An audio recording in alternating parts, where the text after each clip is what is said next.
Welcome to the podcast of All Means All. In this episode, Francesca Santangelo and Chris Carstens will talk about navigating horizontal transitions, building participation and support for young learners and families in education and community settings. When we talk about horizontal transitions, we refer to the passage of students, skills, resources or lives across communities or territories or educational institutions, but without any change in level of education, otherwise it represents a vertical transition. And this concept implies a series of aspects and challenges, of course, including educational and curriculum continuity, or the equity in access to educational and community resources, or the collaboration between institutions. It's important to say, in my opinion, that you may deal with very different type of situations, because you may have an adult refugee who is coming from a country to another one because of political, economic issues, or you may have a student, in particular a student in a vulnerable situation, such as a disability, learning difficulties, or psychological issues. And it's really important to focus on the specific situation in order to plan a personalized intervention. Yes, and if you want to imagine a coordinate plane, we've got that image in our chapter, which is from our team colleague who can't be here today, Nariko Hashida. And so you have your vertical axis, which is the chronological things that happen to you in your life: birth, kindergarten, preschool, primary school, and so on and so forth. And on the horizontal axis, you have things that are happening on the same time plane. So like Francesca said, it could be, for example, switching schools within the same grade. It could be some kind of relocation. It could be that you're switching programs. So that's what we have been looking at in our discussions. And in order to do that, we would like to give you some kind of framework. So we've invited a guest, Petra, who will be telling us something about Schlossberg's theory. So Schlossberg's transition theory can be really helpful in understanding not just what transitions are, but also what might help people cope really well or not so well, and how to support students as well. So whatever type of transition we're talking about, they tend to exist on a continuum. So they can be formal or informal. It could be leaving one school to move to another. It could be planned. It could be something that has been on the cards for 2 years and then it gradually happens. Or it could be completely unplanned. It could be someone having to flee a country to move to another. And some transitions are really easy. Some transitions are really, really difficult. So every transition is sort of on a continuum in all those respects.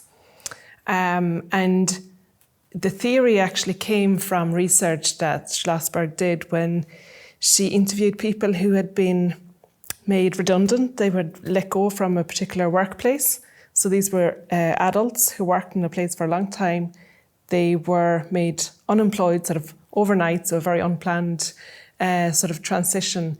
And then she figured after a period of time, some coped really well, some managed this exceptionally well, and some really, really struggled. So she was interested to figure out what is it that makes some people cope so well and others not so well.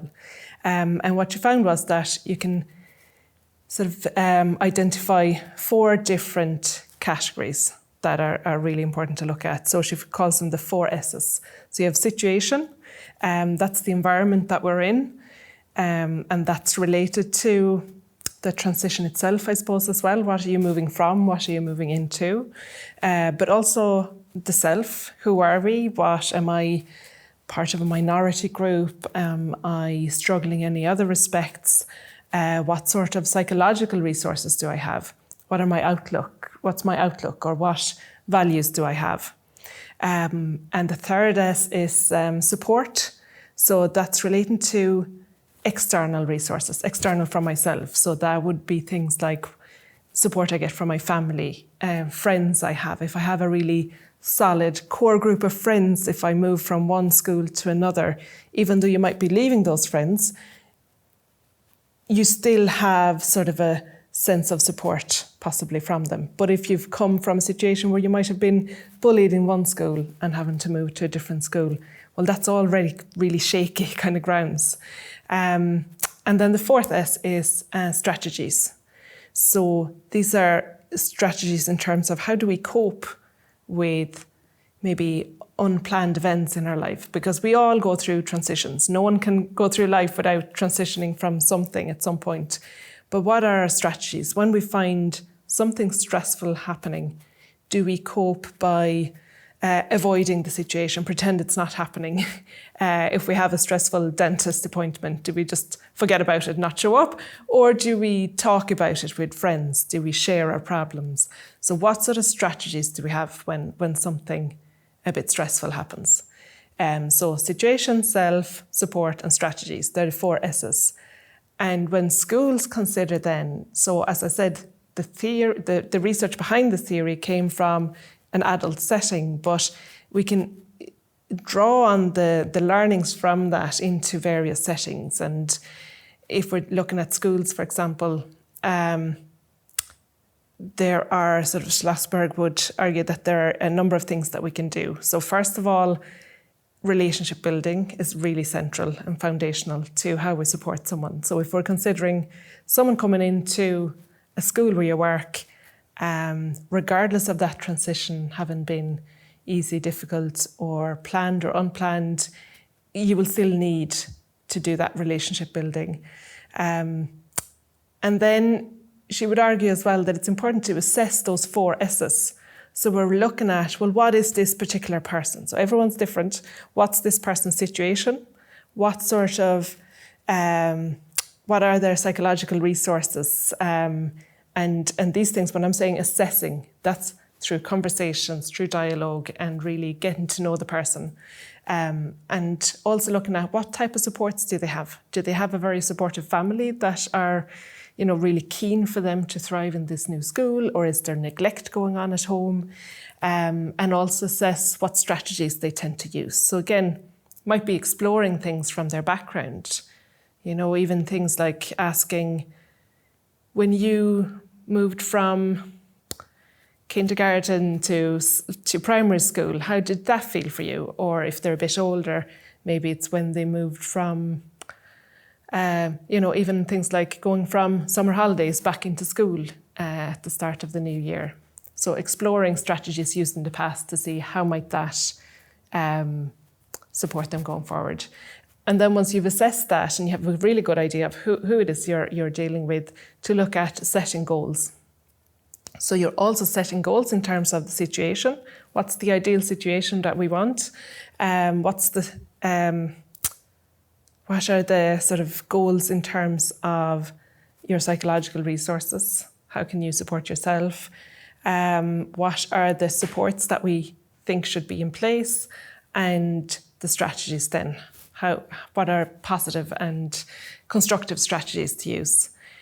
So it's relationship building, assessment of the four S's, goal setting in terms of those four S's, and then to implement that. So that's kind of quite a organised structure, and the four S's is useful because it kind of prompts us to think about, it's not just about the support they have, it's also about the values they have. So we really have to build that relationship and the strategies that they've used in the past. And we can all be stuck in ways of doing things, but even to learn about what are other strategies. If it doesn't usually work that well, what could we do differently?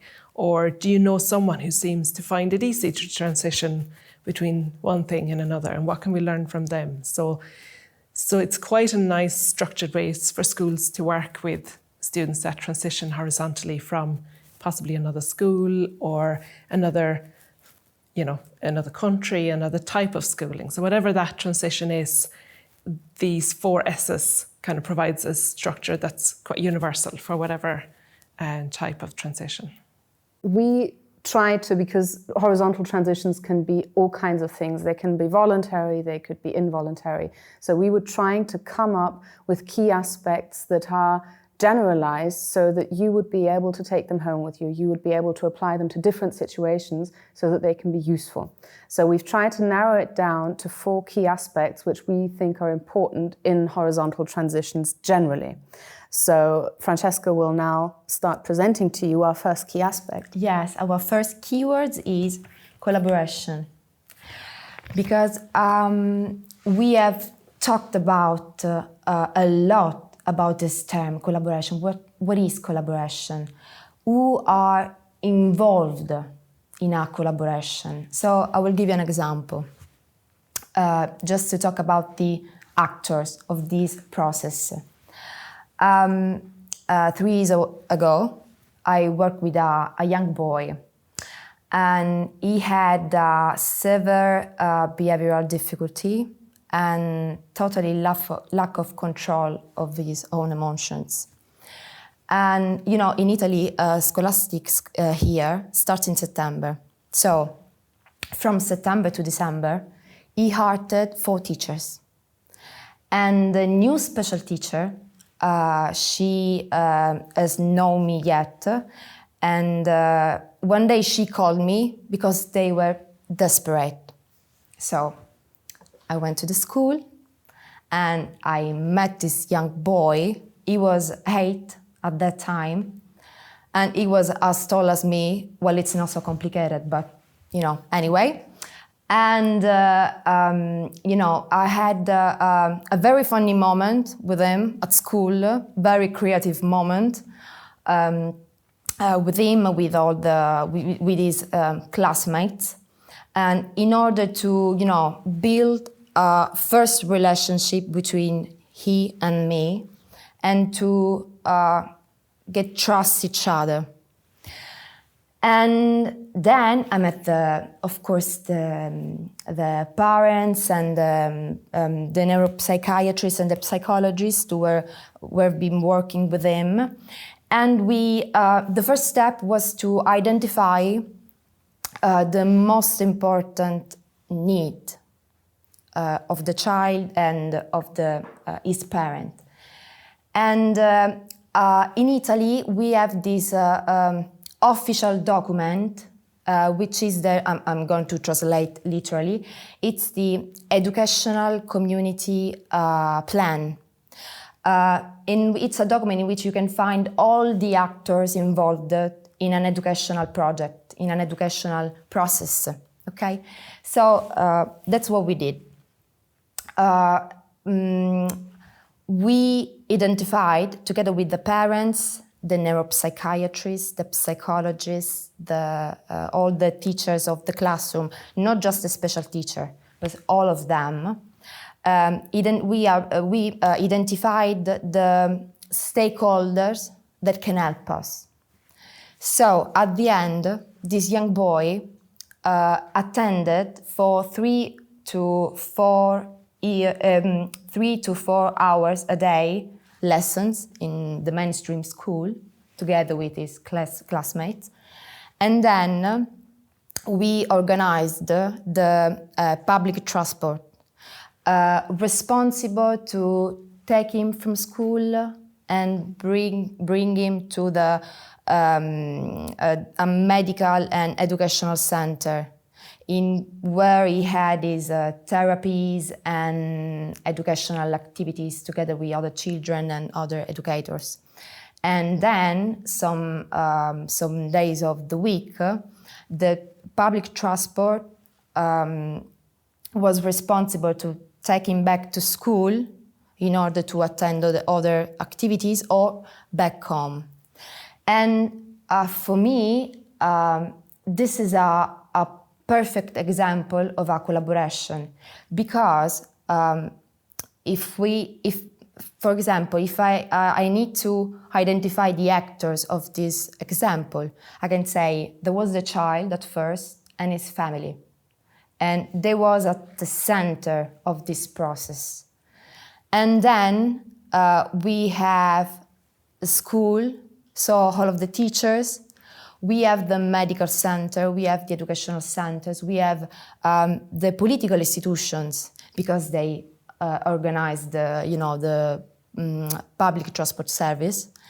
And for 3 years, we were in this process together with a common purpose: the well-being of the child, the well-being of the family. The purpose was to build a support system for the child and for the family. So for me, this is an example of collaboration. Yeah.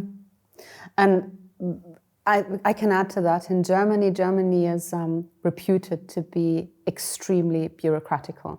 And I would agree that it is. I have yet to find a country that has more paperwork than Germany. Maybe it exists, but I don't know. And in Germany, we have the same kinds of procedures, and it's a lot more paperwork, I think, than in other places. And usually you don't get to meet the people behind the paper. So there is very little actual meeting, having conference, having discussions, but there is much more paper forms going backwards and forwards, which is a problem very often for transparency, and it's also a problem because it doesn't really take into the consideration the child and the family. It's more talking about them than it is talking with them. And I remember that especially our school was very reputed to have an extremely bad relationship, especially with Child Protective Services, which wasn't an issue to our school specifically, but the region in northern Germany where I come from, the institutions, from my perception, wouldn't work well together. And so there were many documents that you had to file if you wanted cases to be worked on.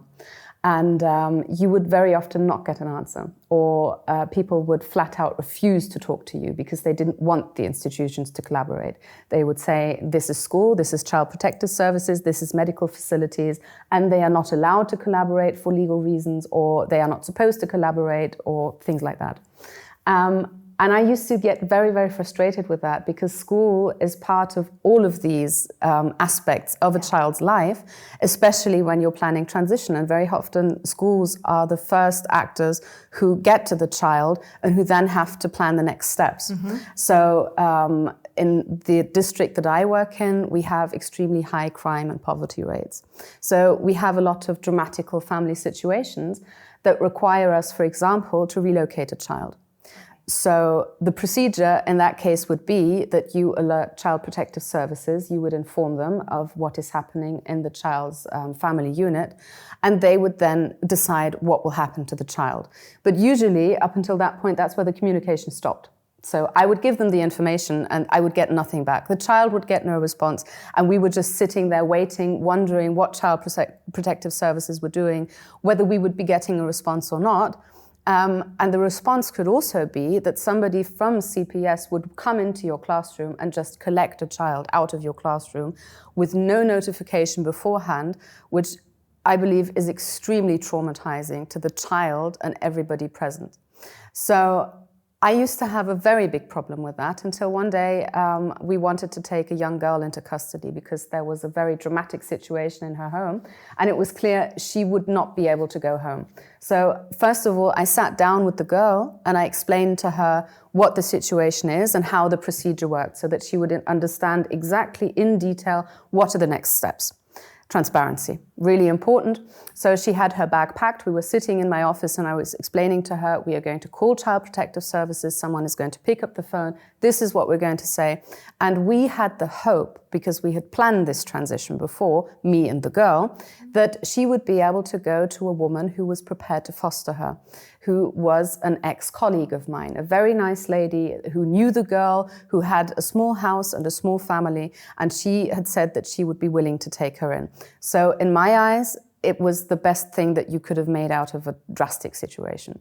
But Child Protective Services doesn't work that way in Germany. So you need to call the hotline, basically. You don't know who's going to pick up the phone. And it is very likely that they're going to say, that's a lovely idea. That's not how it works in Germany. We are going to take her to one of the holding facilities. And I had explained this to the girl because I think it's very important to prepare them for the scenarios that could be happening so that she can brace herself. And luckily enough, a gentleman who I hadn't met before picked up the phone, and I was explaining the situation to him, and the girl was looking at me. And I said, right, I've got this girl here sitting in my office. This is the situation at home. So I've taken her into custody, and we have a very good idea of where she could stay. And I thought his answer was going to be, yeah, well, it's your idea. You get to keep that. And then he said, no, let's hear the idea. And I told him about it. And told him that I would like to take him to this lady who was willing to take her in. And he agreed. And he was very laid back about it. And he said, right, well, you can take her there. I will come this afternoon and visit this family and check up whether everything's okay. And he did that, and he was very nice about it. We sat outside in the family's garden and had coffee together and cake. And the girl got to explain her situation. He got to know everybody. So it was the smoothest transition and the most ideal situation and outcome of a very dramatic situation for her. And the good thing is, out of that came a lot more collaboration, because then I got to talking with this gentleman and explained the trouble that we'd been having with Childhood Protective Services. And we, from that, struck up a kind of friendship. So we started meeting quite regularly, because I said, I think we need to meet on a regular basis and discuss what we're doing. Not just discuss specific children, but discuss, how has my week been? How has your week been? What cases are you working on? What have problems been? And we should include more people in this discussion. Because, for one thing, it gives me insight. So I get less frustrated when I don't get answers from CPS, for example, because I understand they're not sitting in their office looking at the wall. They are doing the following things. There is actually human beings behind that paperwork. And the same goes for all the other institutions that are included. And that was a very difficult thing to do. I don't know whether it would be like that in other countries, but the first reaction people had when I invited them literally to coffee was, like, what do they want now? And it's another appointment, and I don't have time. People in social areas who work in social areas are always overworked, and they never have time, and they're always afraid of new responsibilities coming their way. And so it took us some time to actually establish a little group of people from various institutions who would meet. And we still have these meetings to this day very regularly. And I put a lot of effort into it being welcoming. So I will put a plant on the table. I will get some cake. I will make some coffee. And we don't have to discuss work, but we can discuss work. And now it's like a group of friends or colleagues getting together and just sort of swapping information, speaking about our problems, venting. And everybody likes these meetings now. And so these barriers have been reduced. People go out feeling empowered. They go out feeling maybe relaxed because they got to vent. They go out having shared new information. And that's something that has now over the years grown to be a very, very regular thing. I remember in the beginning, I had to beg people to please, we just want to have coffee. I promise it's not going to be a big issue. And they were very apprehensive. And now they literally call me and say, when's the next meeting? I have to talk. I have things that I need to discuss. Well, but the sad thing is that it seems to be that you had luck, because that man answered to your call. Yes. So, it could be easier if it becomes a system. Yes, for one thing a system, but for another, I think we're always talking about relationship building with students, with families. I think we need to make that bigger. Mm-hmm. We need to build relationships with institution, with administration. They're not just a function, they're not just a piece of paper, there's human beings sitting behind it. And it's always, I get criticized for it sometimes because people tend to think it's unprofessional. That's not what I'm trying to do. But if we establish a relationship, we can support each other, we can feel safe, we can feel trusted, and we can help each other out. So I think this relationship thing, it should go through the entire social sector. So yes, I do need to have a relationship with my administration. I do need to have a relationship with the Childhood Protective Service worker. So yeah, that's important. I think this leads us to our second keyword, because we have chosen communication. You know, all of the relationships are made by communication. And we thought it's a really big word, talking about horizontal transition, because you need an honest dialogue between professionals, competences, resources. And in order to do this, in order to have this communication, you need to speak the same language. Because I could be a teacher and you could be a neuropsychiatrist, but we are working together. We are walking through the same direction, which is, of course, again, the well-being of the person, whoever he is. And so we need to speak the same language. For example, what I said before, the story about the young boy I worked with.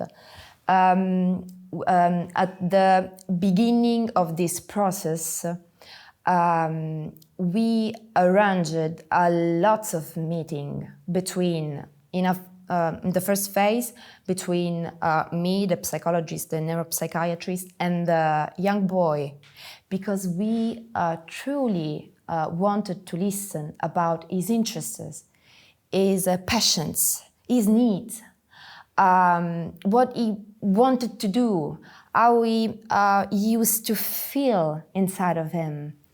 And then we had a lot of meeting with the parents and the other actors, and it was a key aspect to find each other sitting at the same table, talking about the same things and speaking the same language, in order to go through our purposes. Yep. Yes, I agree. I think for me, the whole transition aspect is in two parts of my job. One part is, of course, the transitioning of the students from regular school who join my project, which has the focus on social emotional disabilities, and the other is refugee work. And of course, language and communication and refugee work is a very big key aspect in a very literal sense. So for me, for example, apart from understanding their situation, and you can do that by just letting people talk. I just recently read again, you should talk 20% yourself and 80% you should let the other person talk and try to find out everything about them. But also for me, that would mean I learn Arabic when I speak to Arabic refugees, which is not about me actually learning Arabic fluently so that I could have this conversation in Arabic. It's a gesture. It's an olive branch, if you will. And it's always a good door opener, because then we get to laugh about my ridiculous pronunciation in Arabic. And they feel less self-conscious about saying things in German. And that's always a fantastic door opener to sort of get people together and get them talking. And yet, still there are aspects that I, even with communication there, cannot solve. So especially when I speak to Arabic mothers who have fled from countries and from war zones, they have experienced things I will never be able to fathom. So I am happy to speak with them. I'm happy to listen to them. And I think that's what it should be about. Try to understand it and try to communicate it to other people if she can't do that. But I also try to include the community in that. It's very often a team effort. So I might ask other Arabic mothers to join me in these conversations.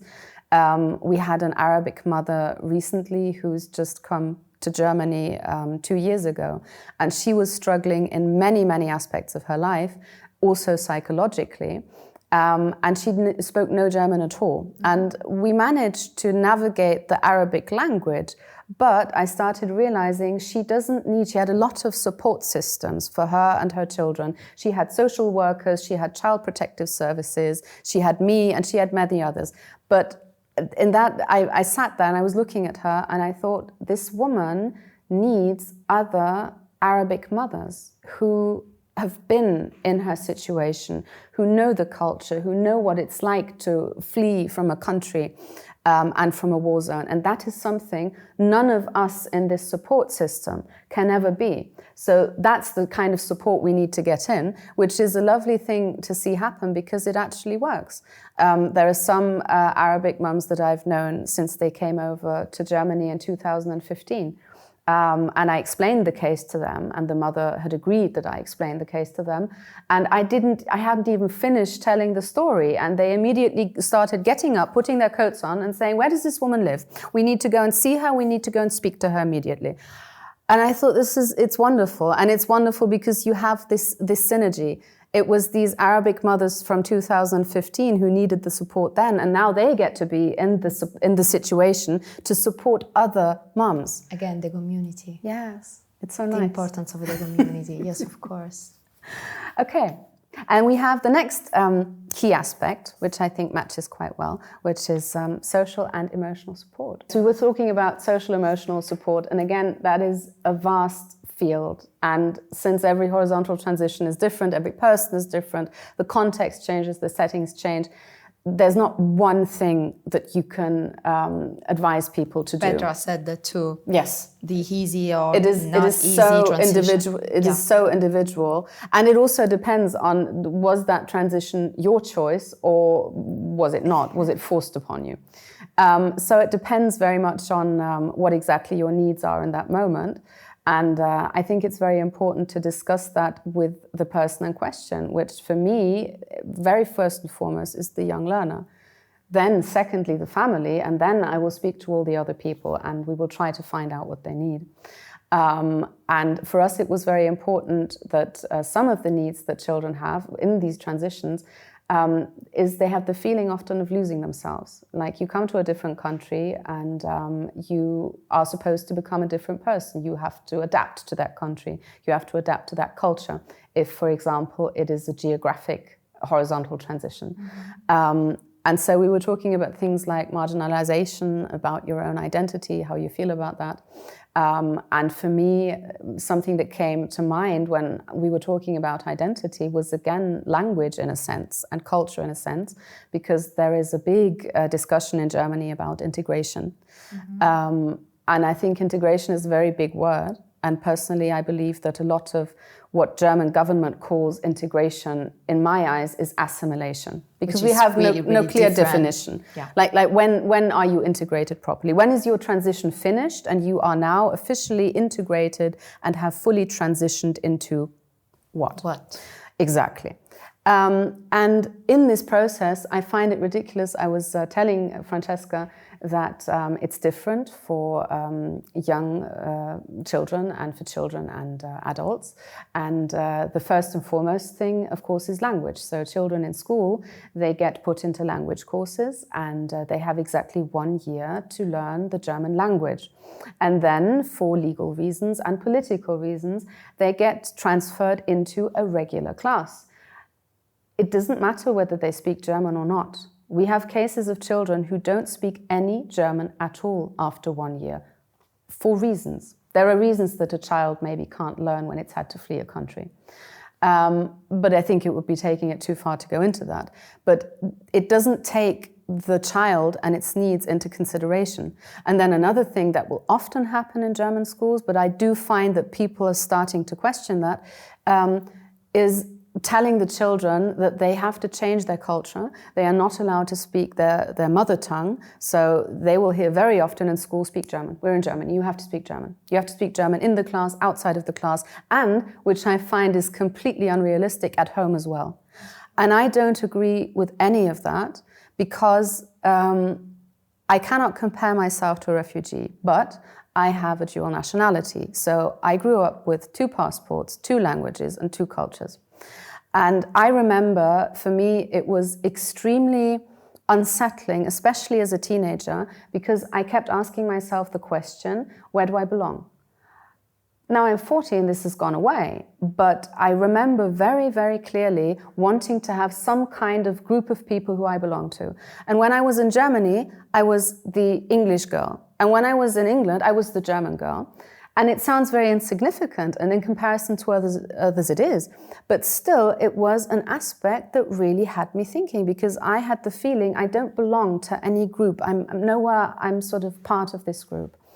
And if you multiply that, you can apply that to the situation of them as well, especially seeing that their language is almost forbidden completely. And I think language and your nationality is a part of who you are. It's a part of your identity. And by me telling you, Francesca, you're not allowed to speak your mother tongue, I'm saying that a part of you isn't welcome here. A part of you is not okay. A part of your culture is not okay. We can't have that. So here. I need to delete my yes. half part of life. And also, what happens, because children are young and impressionable, they will start forgetting. And I think that is such a shame, especially since we seem to have this prioritization of languages, and Arabic is not a very prestigious language to be able to speak. So it would be more prestigious if you could speak French or Latin, but Arabic is worth less. So that's sort of an example that I would have, where I think young learners need support and they need understanding. They need somebody to be willing to hear their side of the story, to get to know their culture, to maybe learn their language for a couple of words, which again is an olive branch. And it makes transitions easier because it makes you feel welcome in a sense. Because that is something that in many transitions, especially if they're not voluntary, will not happen. I would like to say something just about my job, because in my experience with children with disabilities, I always think it could be really hard to have a son or a daughter with a disability, because it's a kind of situation that takes your life as a parent and it puts it up, down, like in a second. Yeah. And I think it may be really, really frustrated, even because when I talk with parents, they always say that it's like they need to trust. For example,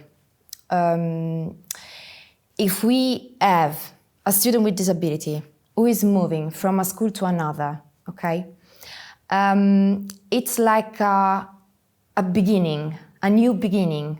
You need to start again, okay? And what parents used to say to me, it's like you must trust the teachers from the new school because you have no other choices.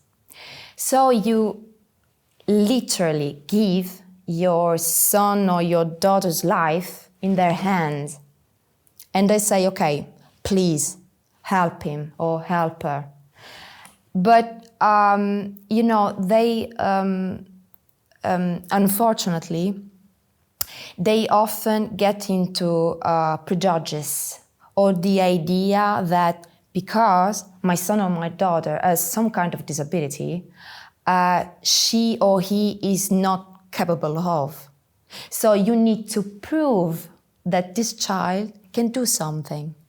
You need to go there and say, look, in the previous school, my son, my daughter was doing this. She can, he can. You need to believe that, And the sad thing, this is the part of my job that I hate the most, is to realize that and see with my eyes the behavior of the teacher when they see a new student with disability, and sometimes they are like, okay, maybe we can try, maybe something easy.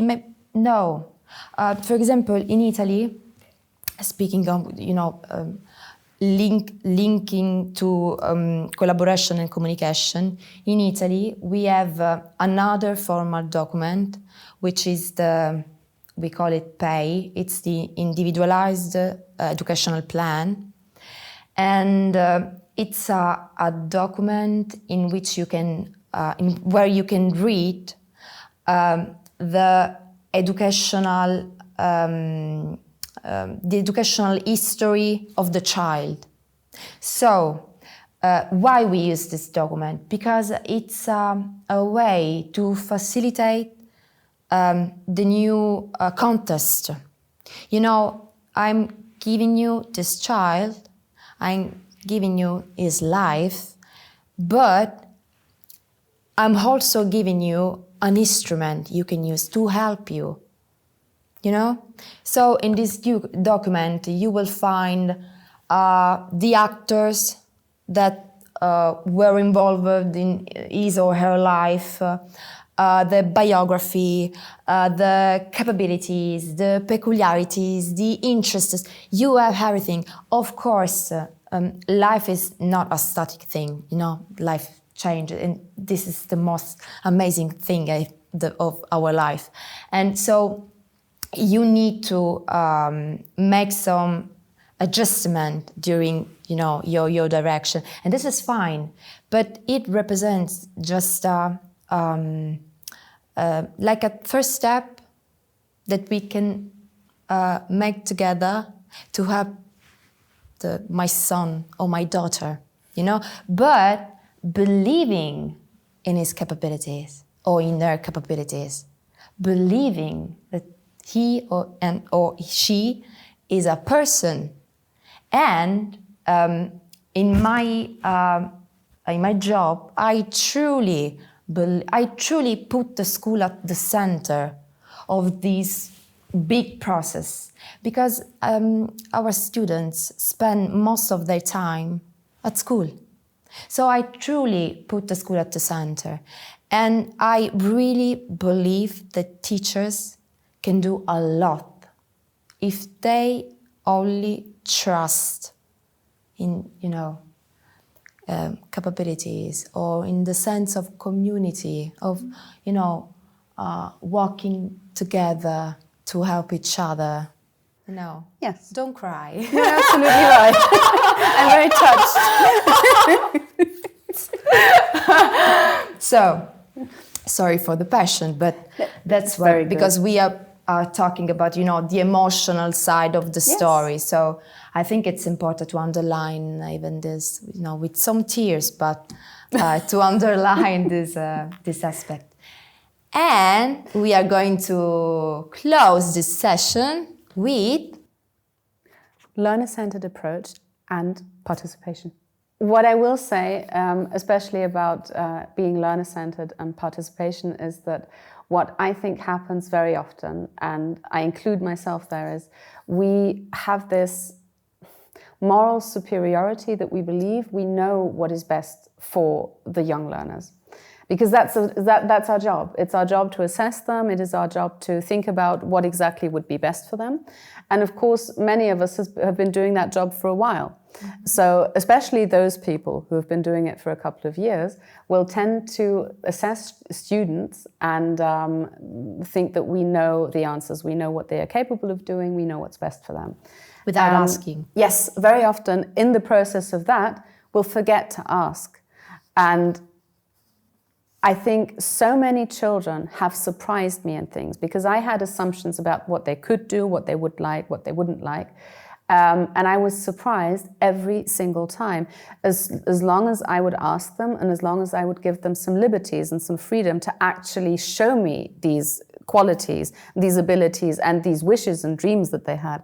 Like the example I was telling a couple of people about of a young girl who is in my group for social and emotional difficulties, and who was assessed in every way, shape and form by doctors, by teachers, by psychologists.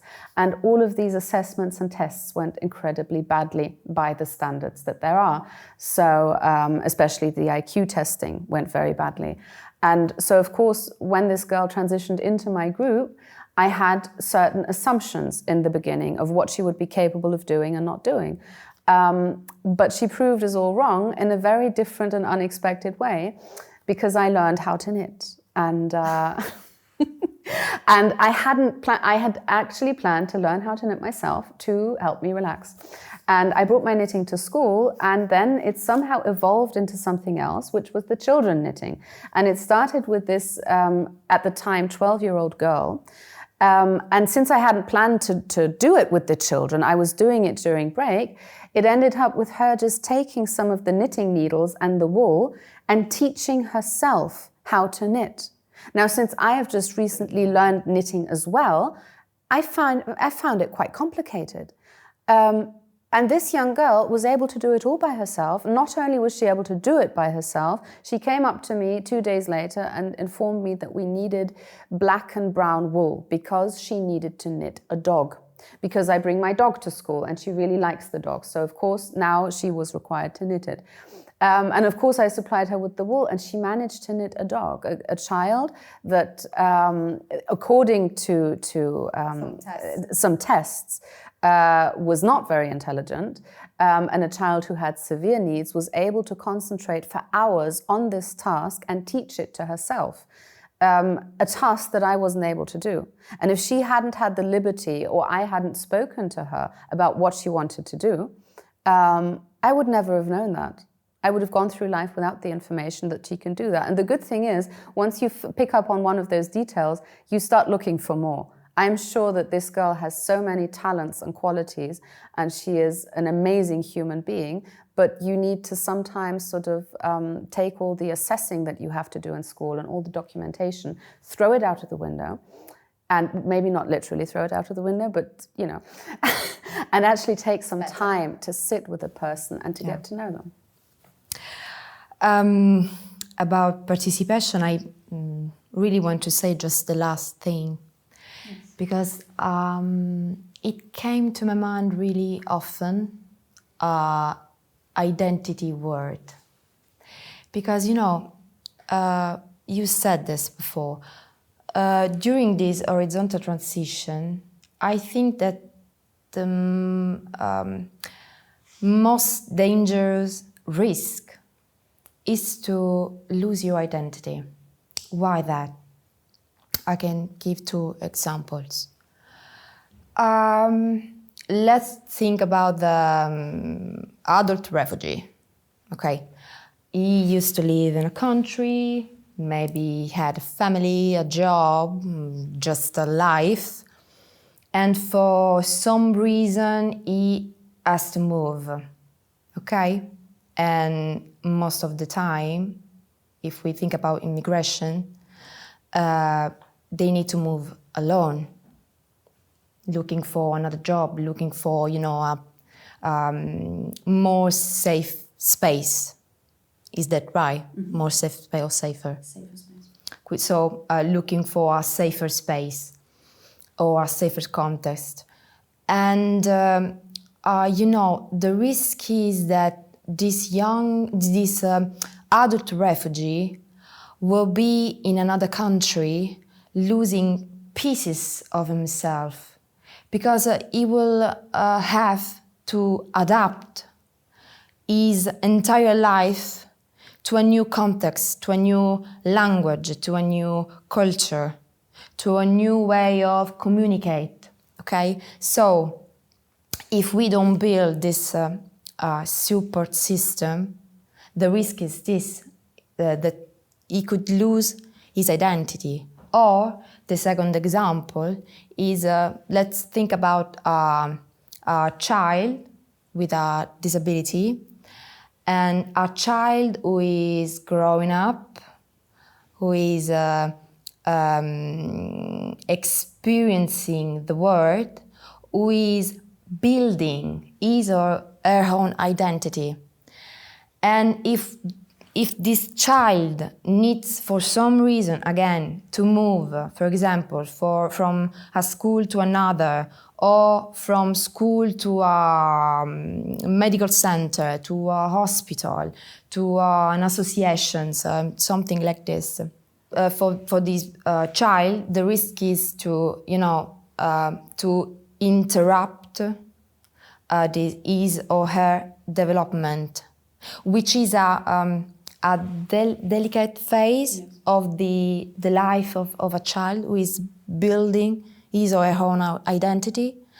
And so, in my opinion, this is one of the biggest risks. And for example, in Italy, we have another official document. We have a lot of official documents about disabilities, and the translation is Life Project, and it's a document that follows the entire life of a person. Like the lifelong learning vision, So if you have a child with a disability or, in a vulnerable situation of any kind, you can have this document always and again made by the parents, the social assistant, the schools and medical centers and whoever. And it represents like the continuity of the educational project of that life. It's like we are here and we will work together in your life. Mm-hmm. And I think it's one of the most functional and helpful instrument we have in Italy. Thank you for listening to the podcast of All Means All. In the show notes, there is a link to the chapter in the open textbook. There you can find the transcript of the video and more information on the topic.